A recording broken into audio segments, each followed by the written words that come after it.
Hey, Neil Berger. Hey, thank you so much for joining us on the show today. Great to be here. We're here talking. You are the director and the co-writer of the new film Inheritance, which is in theaters now. Now, of course, this is distributed by IFC Films, who gave us Dandelion, Ghostlight this past year. Great stuff. But in terms of Inheritance, give our listeners. You and I know what it's about. Give our listeners the basic premise. Well, Inheritance is about it's an international thriller that goes around the world from New York to Cairo to Delhi to Seoul and back to New York. And it's about a young woman who learns her father was once a spy, and she finds herself at the center of a dangerous international conspiracy, and she has to travel the globe, as I said, all the way around the world, uncovering his secrets to save him and herself.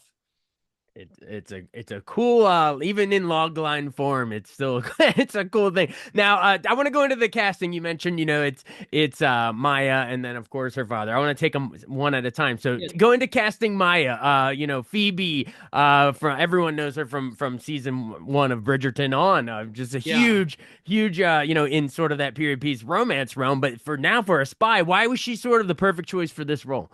Well, yeah, we know Phoebe Dynevor from Bridgerton, and then also there was a movie last fall called Fair Play, and in both of those movies, she sort of plays a more sort of proper, kind of uptight, conservative person. But I was interested in her, and I spoke to her, and when I talked to her, I just saw that she had something else going on underneath, and the character of Maya is badass, and she's sort of lost trouble, self-destructive. And as I talked to Phoebe, who is the gentle, nice person, she just was able to she was doing her for me. She was like, you know, and acting her for me. And it was so compelling that I knew from that first meeting that she had a toughness and a wit I hadn't expected. And it's going to be a Phoebe people haven't seen before, and people will be knocked out by her performance because she is badass and self-destructive in this, and enterprising as well in the movie.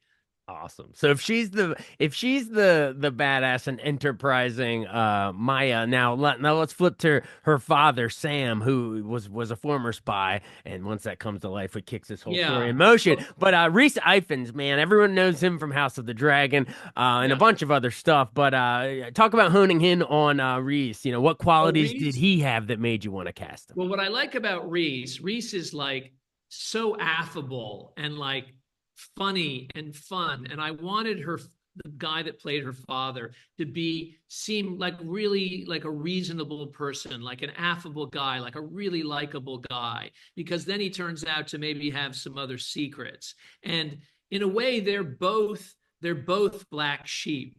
And the idea of inheritance in the movie is less about money, though there is money, and it's more about like, what have you inherited from your father? Is she a black sheep and a thief like her father, or is her mother was more of a saint, was a nurse, or is Phoebe, is Maya's character Phoebe, is she more of like her mother, and she's like, trying to figure that out throughout the movie.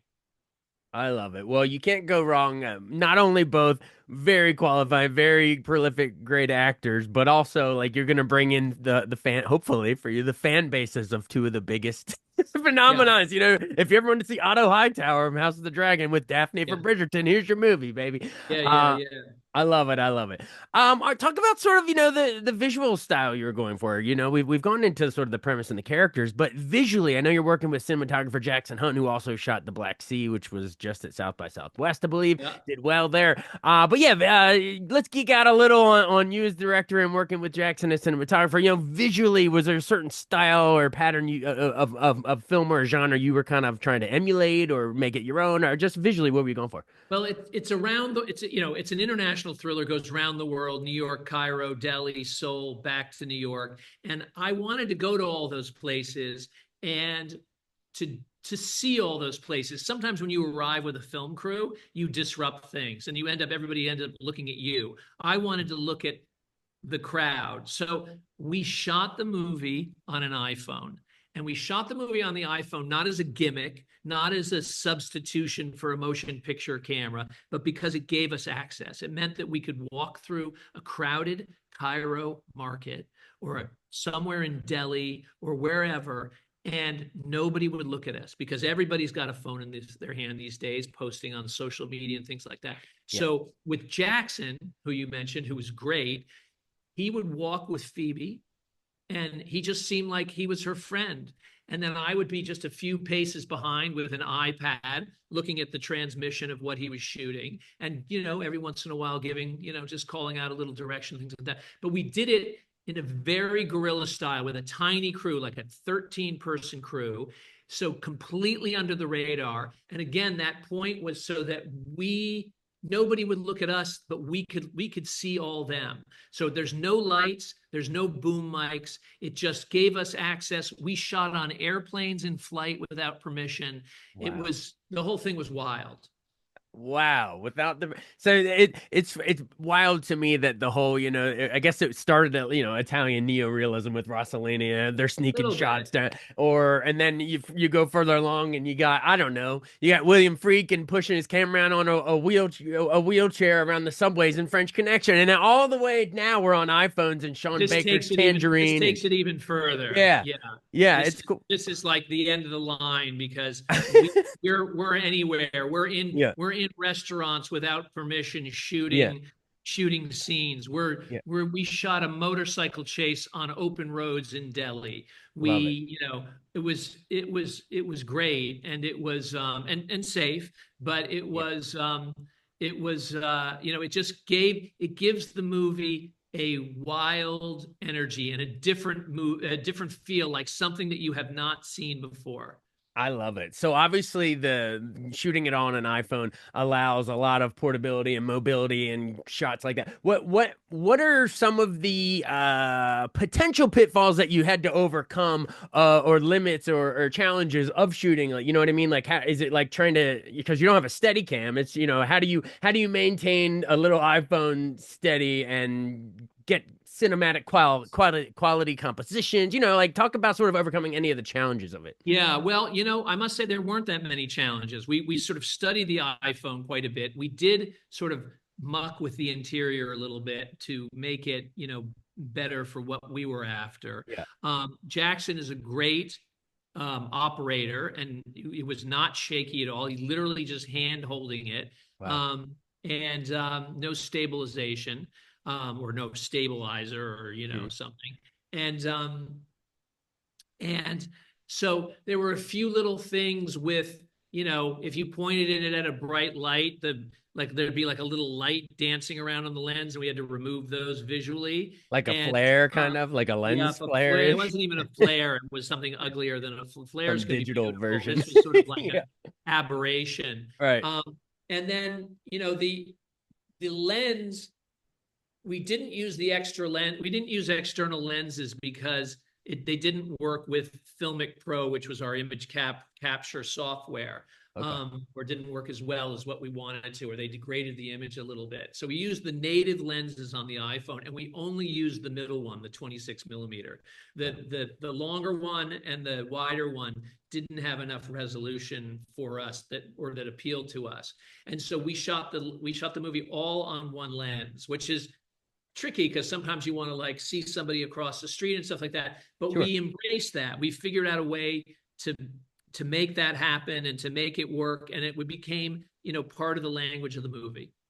Do you expect, sorry, I don't want to tangent too much on this. I would love to get into some of your career highlights and stuff, but one more on this whole iPhone thing is fascinating to me because do you obviously people, just regular, folks, regular Joes at home with their iPhones, they have cinematic mode in the newer models, whatever. But do you envision more filmmakers sort of going this route? I mean, it's probably hard to beat the convenience of it. I think it's inevitable that Yeah. people will be doing it, and it's good training. Our movie looks, we've blown up our movie to 60-foot screens and it looks beautiful, but Nice. we're professionals and we know when to shoot and how to shoot and how to Yeah. make it look great.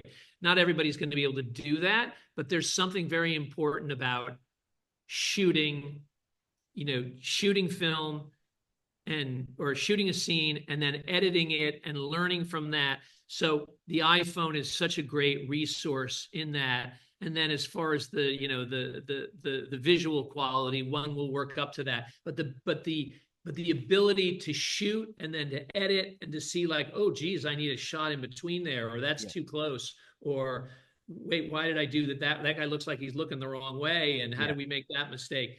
All that stuff is so critical to learn, and you only learn that by doing it. And iPhone makes it so easy to do it. I love it. I love it. Well, I know we're tight on time, so I'd love to at least hit on a couple of the career highlights real quick. Great. Maybe only time for like two questions, but I know you got your fine arts degree at Yale, but a lot of your training you did after that you did like music videos for Meat Puppets and MTV's The Reading Campaign, the Feed Your Yeah, Head, yeah. and then commercials for ESPN and IBM, etc. How much did sort of all that dabbling in late 80s, 90s, so in all those realms, the music videos and commercials, etc. Like, how did that sort of prepare you? I know a lot of filmmakers start there, but how did that prepare you, you think, for your feature films? Well, I think every time you shoot something and put it together, it prepares you, which is what I was talking about the iPhone. So Yeah. to work in those situations, those early situations that were professional situations, making a music video Yeah. or making a commercial, suddenly you're like accountable to other people, and you are, you're putting in the extra time to study other films, to things like that. Like, okay, how do you even walk somebody through the door and make it look interesting? Some people are just like natural at it, and maybe they Yeah. don't have to. But the rest of us, it's like you look at a film, and it's just like, how did he get from this room to that room in an interesting way? Yeah. And so I think you put in the time, by working in a professional atmosphere like that and working with actually really accomplished cinematographers, which I was able to do quite early because I was doing commercials. You learn so much, and you also gain confidence. You're like, I think we should put the camera here with this lens. And then they say, like, that's a good idea. You're like, oh, maybe I know what I'm doing. So, or if they say, like, I like that idea, but let's go a little bit longer and come down with the crane, and you're like, oh, right. That's great. Anyway, so No, that's great. It's a great training ground. And then real quick, final question in terms of your feature films, I want to remind folks all the cool stuff you did. I mean, obviously wrote and directed The Illusionist was a really big one with Ed Norton, Paul Giamatti. That even premiered at Sundance, but it was nominated for cinematography at the Oscars. You've yep. directed with Rachel McAdams in The Lucky Ones and Bradley Cooper and De Niro in Limitless, and then there was the Voyagers movie with Colin Farrell. There's so many great ones, but I have to ask you about Divergent. You kicked Yes. off that whole franchise. Talk about why Shailene Woodley was the perfect cast. She had just done Descendants, but why was that sort of the perfect pick to launch that YA novel series, Veronica Roth? Because Shailene was perfect for Divergent because I'd seen her in The Descendants, and she was kind of like this, irascible teenager. So she kind of had this built-in defiance, which was great for where she was coming from, abnegation, and then she was going to break out and go to Dauntless. But she also has a gentle quality and wanting to make it okay for everybody else. So she had the kind of the great, the really nice two sides of of the character, sort of in her character. It's always good to cast the person who is the person already, where they're not faking it. She has this gentle compassion, but then she's kind of badass. She would go out hunting like on her own, with some friends and things like that. So, and that's what she travels from being like, a country mouse to this badass warrior. Yeah, that's kind of a parallel with the Hunger Games. You had Katniss and you had her, and it was Yeah, a young adult blockbuster franchises there. All right, hey, I know we got to run, so thank you so much, and we have a new badass here with Phoebe's Maya here and baby. her Yeah, dad yeah, yeah. Comes in out the Inheritance. 24th. Yeah. See it in theaters on starting January 24th. Thanks, Neil. Appreciate it. Great. Thank you. All See ya. right. Take care.